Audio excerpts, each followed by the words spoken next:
ڕۆژی 29دا چلون و هەمین دیالۆگی سەکۆی جیاواز بە ناونیشانی وەرگێڕان لە ڕوانگەی فەیلسوفانەوە بۆ زۆر بەڕێز مەریوان هەڵبجەیی خوێندکاری ماستەر لە زانکۆی تاران بەشی ڕاگەیاندن سازکرا. قسە و باسی زیاتر دەربارەی ئەم بابەتە ئەەکەم بە میوانداری بەڕێزیان کا لە سودی کورسان مەگەزین. میوانمانە کاک مەریوان بەخێر هاتی، بەخێربی سەر چاومان. زۆر سپاس کورسان خان. مەبەست چییە لە وەرگێڕان لە ڕوانگەی فەیلسوفانەوە؟ دیارە لە 200 ساڵی ڕابردوودا لە خۆر ئاوایە بە تایبەت فەیلسوفان گرنگێکی زۆر تایبەتیان یاوە بە بواری وەرگێڕان و تێزیان لەبارەوە نووسی و توێری تایبەتیان خستۆتە ڕوو. دیارە لە پێشووتریشا لە سەدەکانی پێشووتریشا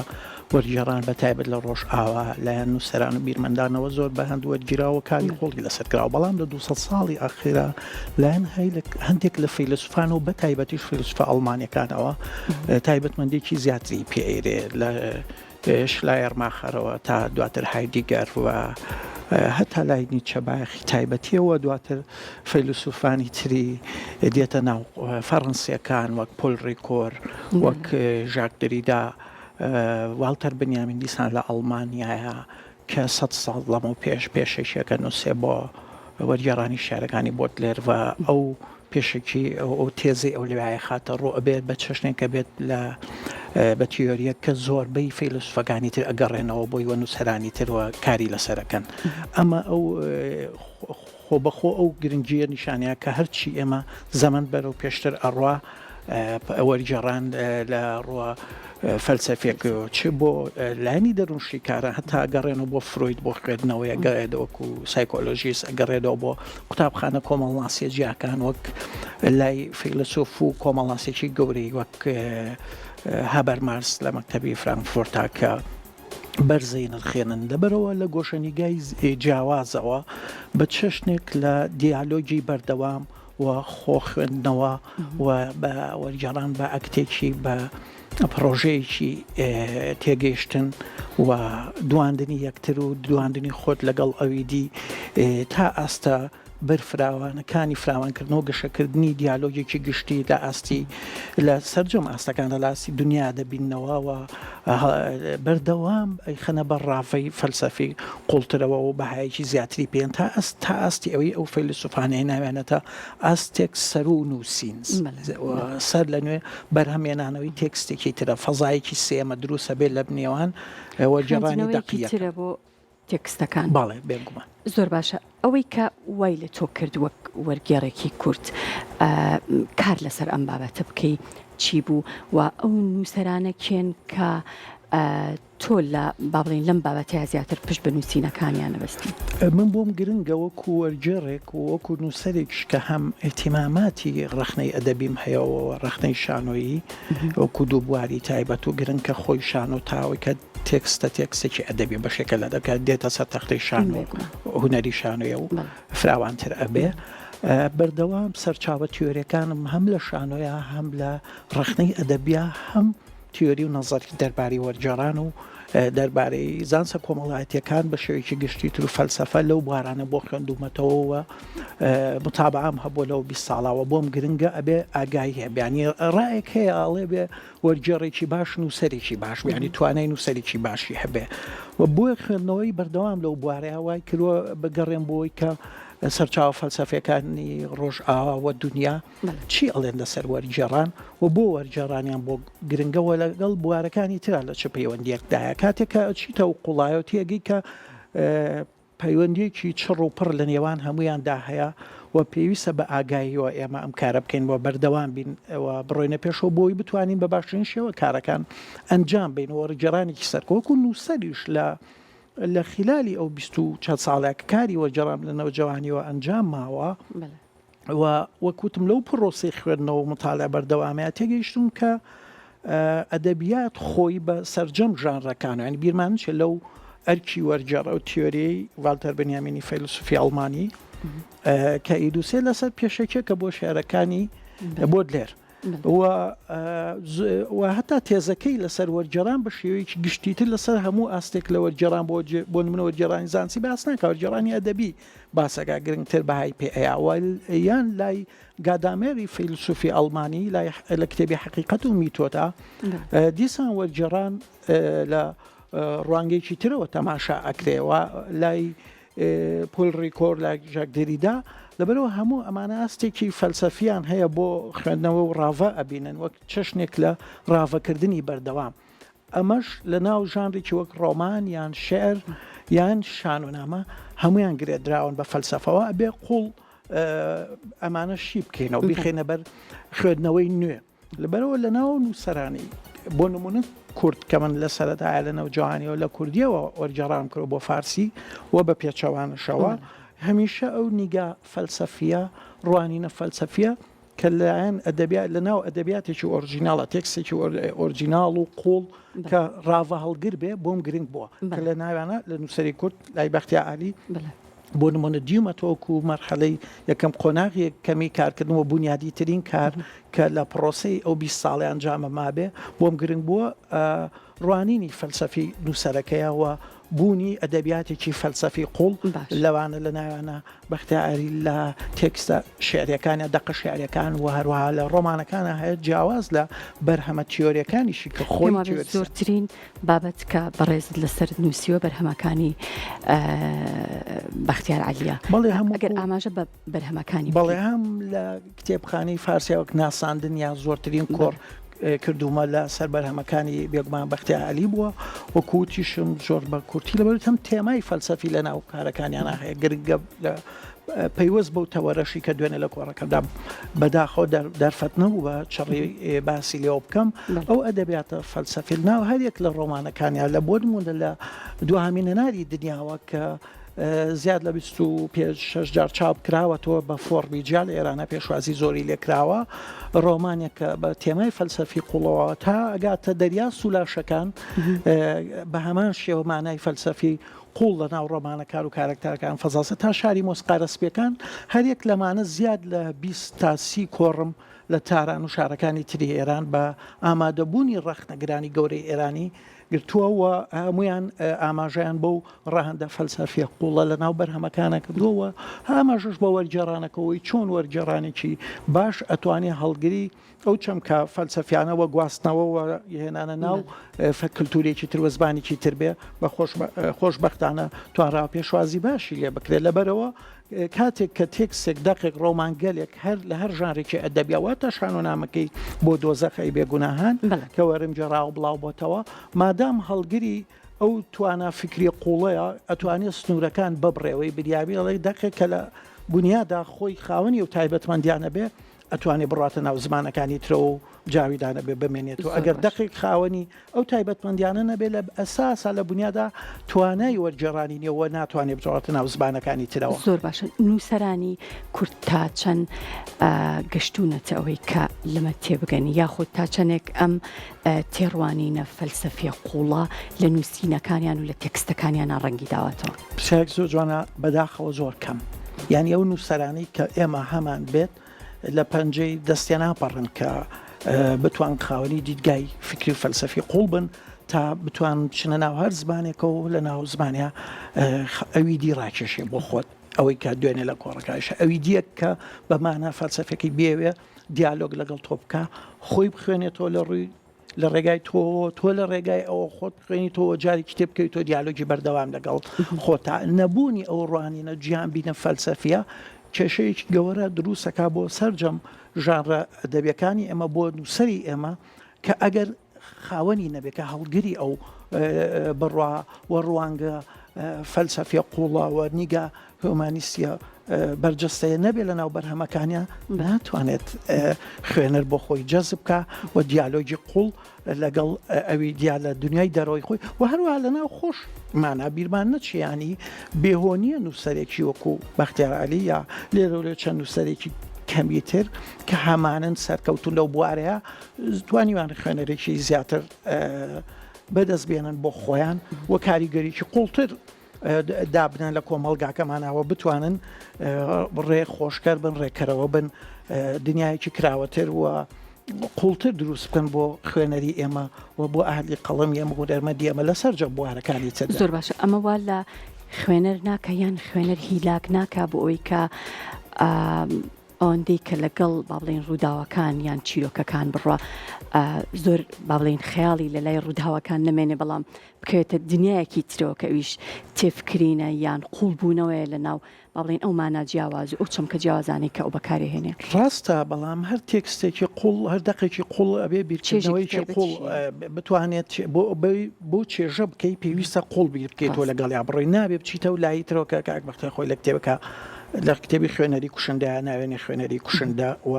کۆمەڵێک ڕوانگەی وردی هەیە بۆی هەموو دەقێکی قوڵ هەموو بەرهەمێکی هوەری ئەدەبی قوڵ پێویستی بە خۆی لاکردنە بۆی بە چێژ بگەی و لە ڕاستە لە هەموو کایەکانی شاتۆ لە ژیانە ئەگەر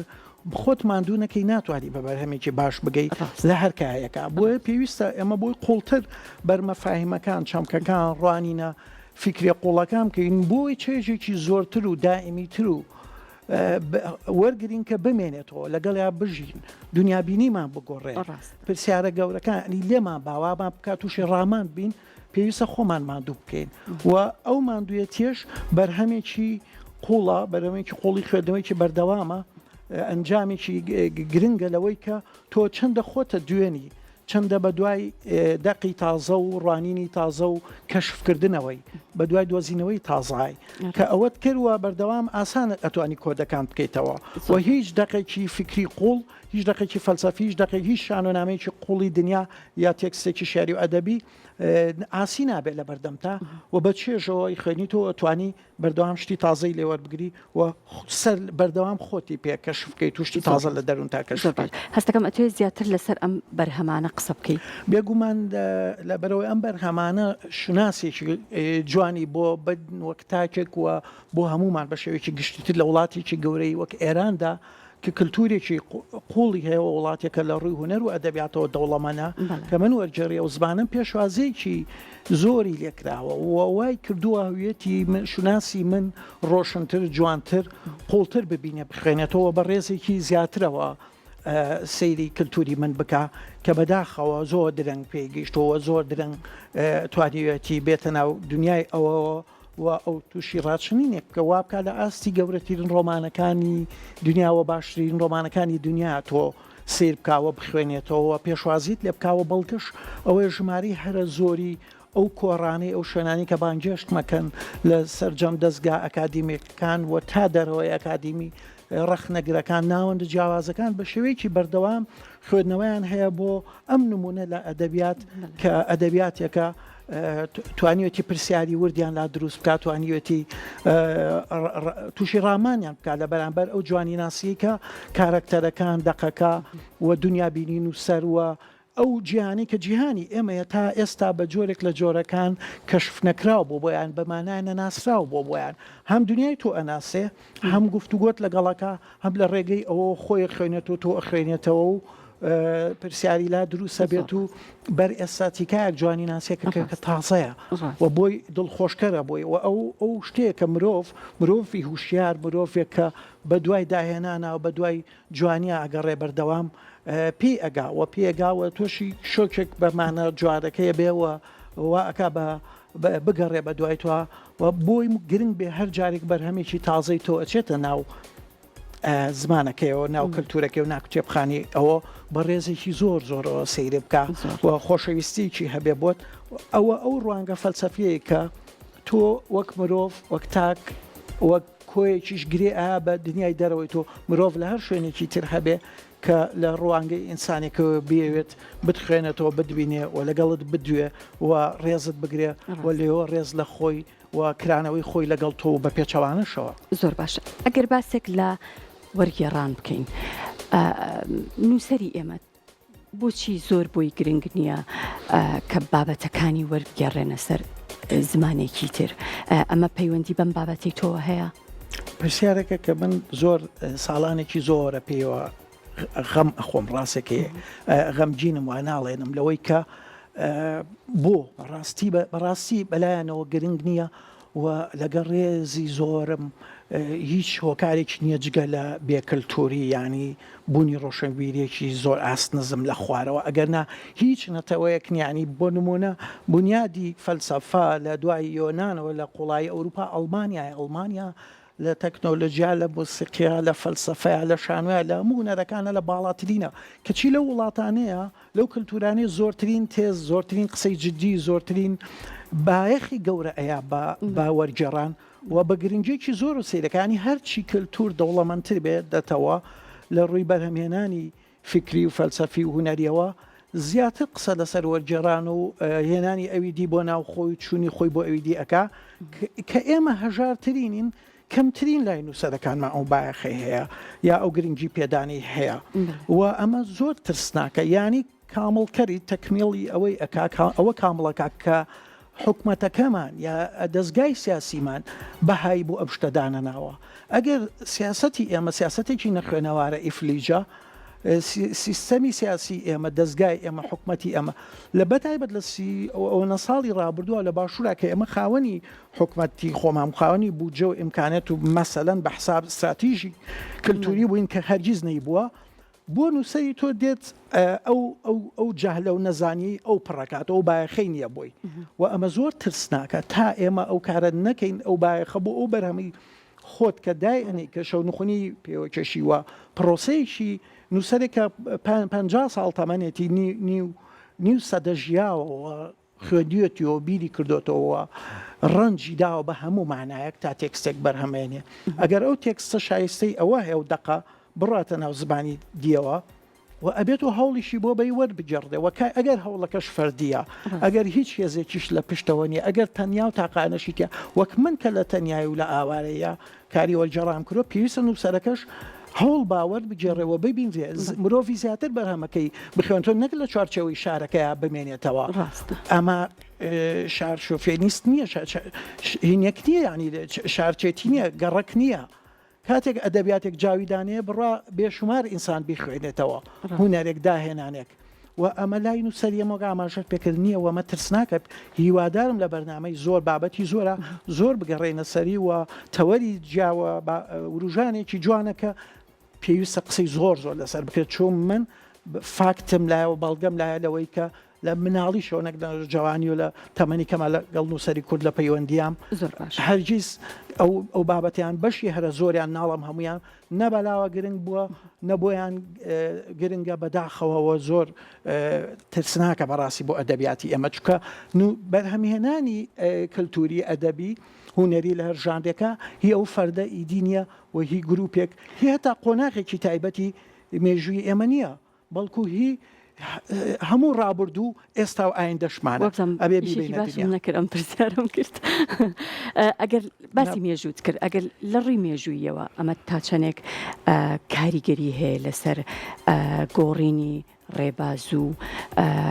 ئەندێشەی مرۆڤەکان با بڵێن ئەم شێوازە لە نووسین بێگومان زۆر کاریگەری هەیە لە هەر قۆناغێکە هەر ئەدەبیاتێکی تازە بۆ نمونە کاتێکە مامۆساگۆران دێت شێری کوردی نوێ ئەکاتۆ لە ئەدەبی کوردیە ئەو قۆناغە ڕەنگە بە پێویست لە لەحزەی خوا لە ساتی خۆیە درەنگ قوبوڵ بکریا خۆدە و کاریگەری دانێنێ بەڵام بە مروری زەمان تێگەین ئەو داهێنانە چۆن ئەڕات و دنیای ئێمە خاتە بەردەم نێوبوونەوەیەکی درێژخایەن هەتا لە کایەکانی ترا نەک هەر تەنها لە شێعریشە لە شانوایە لە بواری ترا لە وەرجێڕانە لە ڕۆمانە لە هەموو ژانرەکاندا هەر کارێکی نوێگەرانە زەمانەکان تێپەڕێنێ و هەروە سنوورەکانیش تێپەڕێنێ وەک چۆن زیاتر لە نیو سەدە لەمە و پێشما ساگۆران داهێنانی کرد ئێستا لە ناو زمانی سوئیدیا تەرجومەکە ئەکرێ خێرێت و یا ئینگلیزی زیاد زمانەکانی تر بە هەمان شێوە لە ئێستاشا نووسەرێکی داهێنەرت کە هەر کەس هەیە هەر تێکسێکی داهێنان لە لەحزەی ئەوەڵا لە زمانە دایکێکەمانە لە ناو خۆمانە لە جوگرافیایکی سنووردارە داهێنانەکە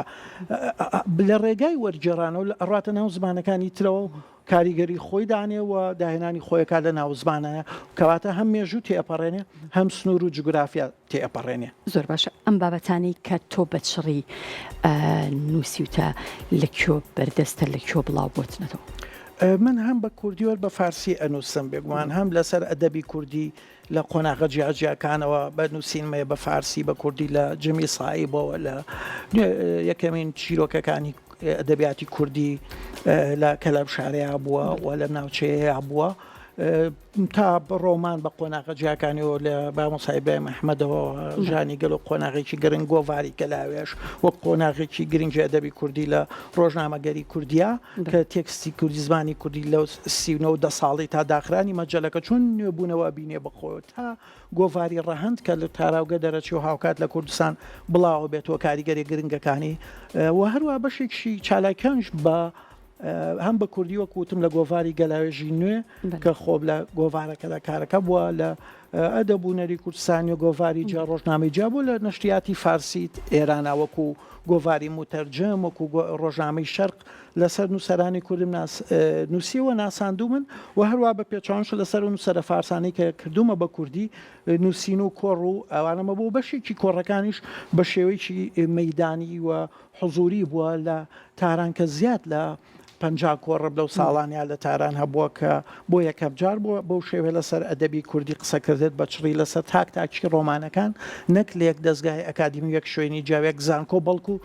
زیاد لە زانکۆیەک و دەستگایشی ئەکادیمی و ناوەندی جیاجای ڕۆشنبیری کۆڕم هەبوو لەسەر ناسانی بەرهەمەکان و لەسەر ئەدەبیاتی کوردی و قۆناغەکانی و گەشەکردنی دیارە لە شارەکانی تریش وەک شیراز ئیسفەهان ڕەشت باز شارەکانی پارێزگای مازندەران و زۆربەی ناوچەکانی تری ئێران لەو 20 ساڵەیە من بە چڕی کارم کردووە. دەستەکانت خۆش بێ و لەشت ساغ بێ بە هیوای بەرهەمی زیاتر زۆر بەڕێز مەریوان هەڵەبجەی وەرگێڕ و نووسەر سپاس دەکەم کەم ئێوارەیە لەگەڵم بووی.